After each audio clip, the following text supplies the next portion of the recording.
Doutor Luiz Cláudio Carvalho, muito obrigada pela presença aqui no estúdio, viu, doutor? Bom dia, Valéria, obrigado pelo convite e a gente está à disposição sua e de seus telespectadores para responder as questões pertinentes ao tema. E vamos já falar, da importância desse órgão, no corpo humano para o funcionamento, do organismo como um todo, doutor? Sim. O coração, na realidade, ele é uma bomba e ele é um músculo. Então, ele é um músculo, ele tem 4 cavidades, é um músculo, um órgão oco com 4 cavidades, 2 átrios e 2 ventrículos, Os átrios ficam um do lado direito e outro do lado esquerdo, e os ventrículos do lado direito e do lado esquerdo. Qual que é a função? Toda a parte circulatória do nosso organismo, as veias levam o sangue até os átrios. Os átrios, eles escoam o sangue para os ventrículos, e os ventrículos eles são responsáveis por bombear o sangue para os nossos órgãos vitais. O ventrículo direito, geralmente, para o pulmão, e o ventrículo esquerdo para os demais órgãos do nosso organismo. É por isso que a gente tem que cuidar bem dele, não esperar uma doença aparecer para começar os cuidados, né? É verdade. O ideal, na realidade, para a gente cuidar do nosso coração, é que a gente pratique atividades físicas regulares, tenha uma dieta saudável, evite o estresse, evite o tabagismo e tenha uma boa noite de sono. Logicamente, com isso, o ideal também é que se passe numa consulta regular com o cardiologista, que através de uma história clínica, de um exame físico, de alguns exames complementares, ele vai estratificar o risco cardiovascular de cada pessoa. E a partir daí, ele vai dar as recomendações para que a pessoa tenha uma saúde cardiovascular em dia. A gente comentava aqui nos bastidores, sobre o estilo de vida das pessoas hoje.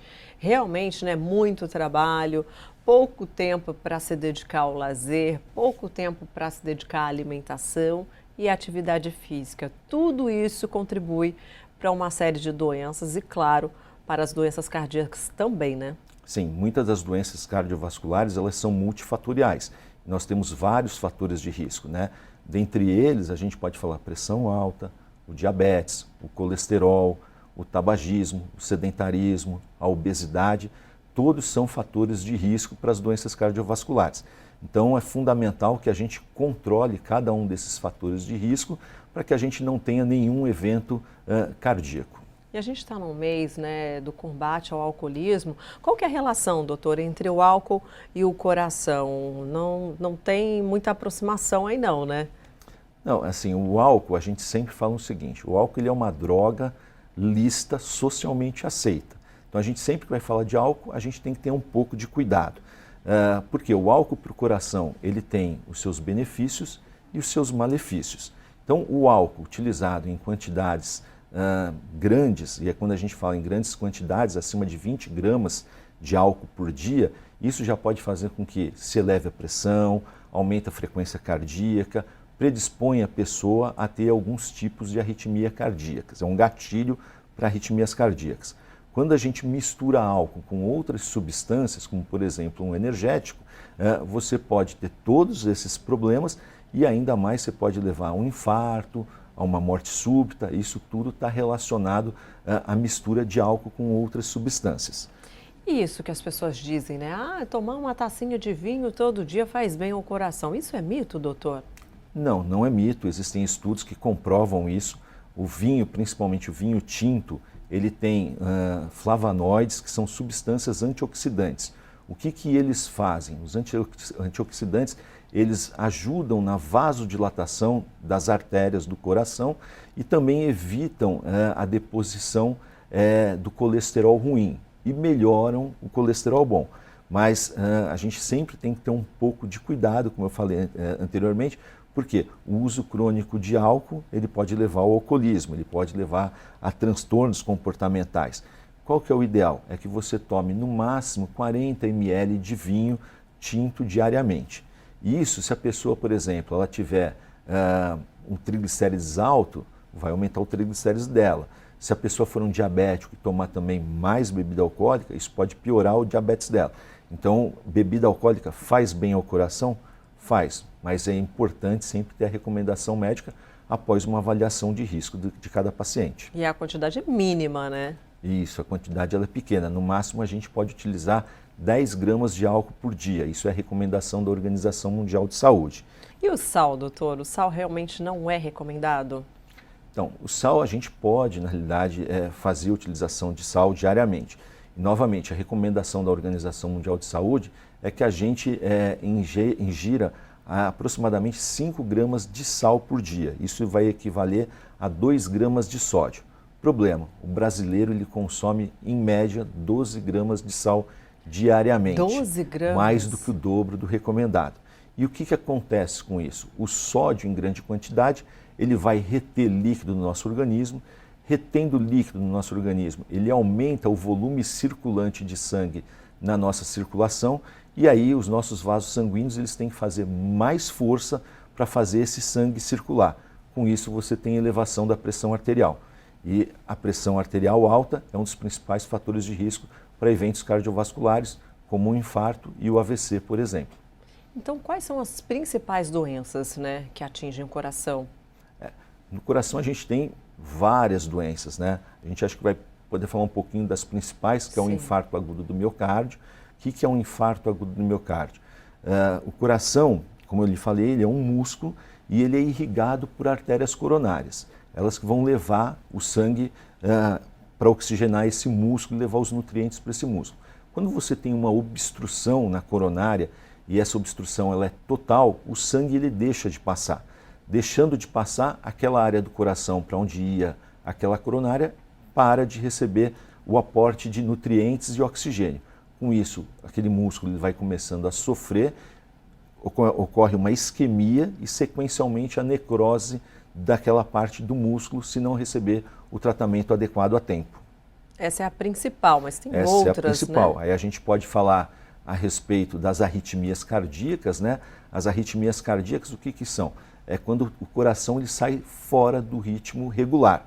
E aí a gente pode ter tanto arritmias que são rápidas, que são chamadas de taquiarritmias, como a gente pode ter arritmias lentas, que são chamadas as bradiarritmias. Qual que é a mais grave? Depende, tanto uma bradiarritmia pode ser muito importante, quanto uma taquiarritmia ela pode ser também muito grave. E o tratamento ele vai poder ser desde medicações, às vezes necessidade de marca-passo, cardiodesfibrilador, isso são alguns dos tratamentos para as arritmias. E a gente falou aqui, né, dos fatores de risco, a gente não citou o fumo, né? O fumo também é extremamente prejudicial, né, doutor? Sim, o fumo é um dos principais indutores do que a gente chama de aterosclerose coronariana. Por quê? Ele altera a produção de uma substância chamada óxido nítrico no interior da artéria. O interior da artéria chama endotélio. O endotélio ele produz o óxido nítrico para fazer o quê? Uma regulação da vasodilatação e da vasoconstricção do coração, da artéria do coração. O que ocorre? Quando você tem uma diminuição do óxido nítrico, a artéria ela tende a ficar mais contraída. Tá? Além disso, você tem a nicotina no cigarro. Ela reduz a oxigenação na nossa circulação e predispõe à deposição de placas de gordura nas artérias. Então, isso faz com que a artéria ela fique mais endurecida e que ela vá reduzindo o calibre, o lumen dela, né? E vá levando a possibilidade de você ter alguma doença coronariana. Agora, quem já tem algum caso na família deve ficar atento, né, doutor? Sim, as doenças cardiovasculares elas têm um componente hereditário.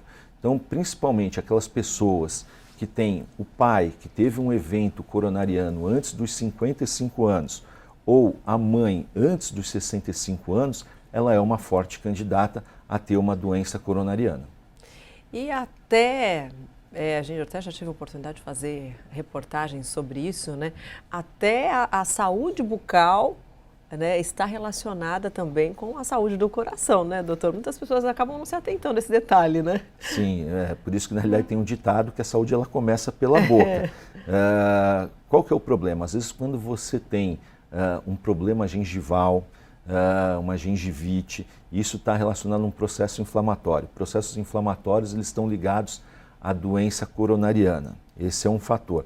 A gente, por exemplo, tem pessoas que têm um dente que caiu, uma cárie não tratada, e isso pode fazer com que o sangue entre em contato com a circulação e leve a um estado chamado, a uma infecção no coração, chamada de endocardite bacteriana, que na maioria das vezes é grave. Olha só. E doutor, como que é feito o tratamento, né, das principais doenças? É a base de medicação mesmo? A gente, logicamente, para cada doença, a gente tem que avaliar o paciente de forma individualizada. No caso do infarto agudo, o que a gente tem que fazer? Esse paciente ele tem que ir para o hospital imediatamente, quando inicia os sintomas de dor no peito, falta de ar. Ele vai, é feito o diagnóstico, ele é encaminhado para um setor chamado de hemodinâmica. Lá é feito o cateterismo cardíaco. No cateterismo cardíaco se localiza onde está a obstrução e faz um procedimento chamado de angioplastia, onde você coloca uma prótese metálica chamada stent, fazendo com que a circulação ela volte a se normalizar. Isso no caso do infarto. No caso das arritmias, como eu falei para você, ele pode ser desde um tratamento medicamentoso até, na realidade, algum tipo de tratamento onde que requer, às vezes, marca-passo para pessoas que têm as bradiarritmias, ou às vezes você precisa de um cardiodesfibrilador para pessoas que têm arritmias ventriculares potencialmente letais. Ou seja, o cardiodesfibrilador ele reconhece a arritmia e ele já dá um choque na pessoa de imediato, recuperando essa pessoa e evitando a morte dela. No caso de insuficiência cardíaca, que é uma outra entidade, a gente tem desde tratamento medicamentoso, tratamento de ressincronização, também feito com marca-passo ou com cardiodesfibrilador, e em última fase o transplante cardíaco. Isso é uma doença bem mais grave, né? Sim, a insuficiência cardíaca ela é a via final de todas as doenças cardiovasculares.